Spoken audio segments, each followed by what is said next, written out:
சின்னஞ்சிறு வயதில் என்னை குறித்து விட்டார், தூரம் போயினும் கண்டு கொண்டார். தமது ஜீவனை எனக்கும் அளித்து ஜீவன் பெற்றுக்கொள் என்றுரைத்தார். ஆனந்தமே பரமானந்தமே, இது மாபெரும் பாக்கியமே. இந்த பாதலத்தின் சொந்தக்காரர் அவர், எந்த உள்ளத்தில் சொந்தமானார். இயேசு கிறிஸ்துவின் சர்வ வல்லமையுள்ள நாமத்தில் உங்களுக்கு அன்பின் வாழ்த்துக்கள். பரிசுத்த வேதாகமத்தில் மத்தேயு எழுதின சுவிசேஷம் 7ஆம் அதிகாரம் 13 மற்றும் 14ஆம் வசனத்தில் நாம் இவ்விதமாய் வாசிக்கிறோம். இடுக்கமான வாசல் வழியாய் உட்பிரவேசியுங்கள். கேட்டுக்கு போகிற வாசல் விரிவும் வழி விசாலமுமாய் இருக்கிறது, அதன் வழியாய் பிரவேசிக்கிறவர்கள் அநேகர். ஜீவனுக்கு போகிற வாசல் இடுக்கமும் வழி நெருக்கமுமாய் இருக்கிறது, அதை கண்டுபிடிக்கிறவர்கள் சிலர்.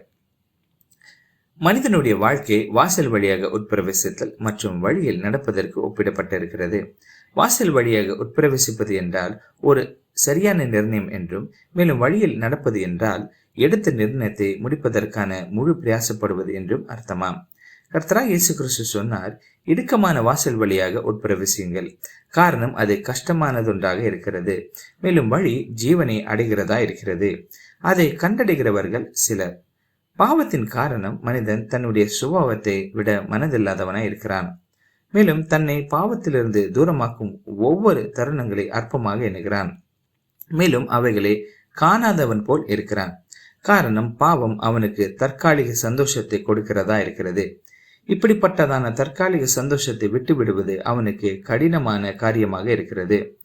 ஆனால் நித்தியமான சமாதானம் மற்றும் சந்தோஷம் அடைய வேண்டும் என்றால் மனிதனுக்கு கஷ்டமான நிர்ணயங்களை எடுக்க வேண்டியது அவசியமா இருக்கிறது.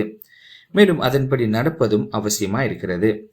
எந்த கர்த்தராகிய இயேசு கிறிஸ்து எல்லா மனுக்குலத்தின் ரட்சிப்பின் நிமித்தமாக தம்மையே பலியாக ஒப்பு கொடுத்தாரோ அவரை விசுவாசிக்க கூடியதான நிர்ணயத்தை நீங்கள் இன்று எடுத்தே ஆக வேண்டும்.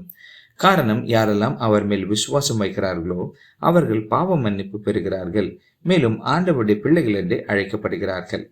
பிரியமானவர்களே, இந்த கஷ்டமான நிர்ணயத்தை, அதாவது இடுக்கமான வாசல் வழியாக நீங்கள் பிரவேசிக்கும்படி ஆண்டவர் தாமே உங்களுக்கு உதவி செய்வாராக. ஆமென்.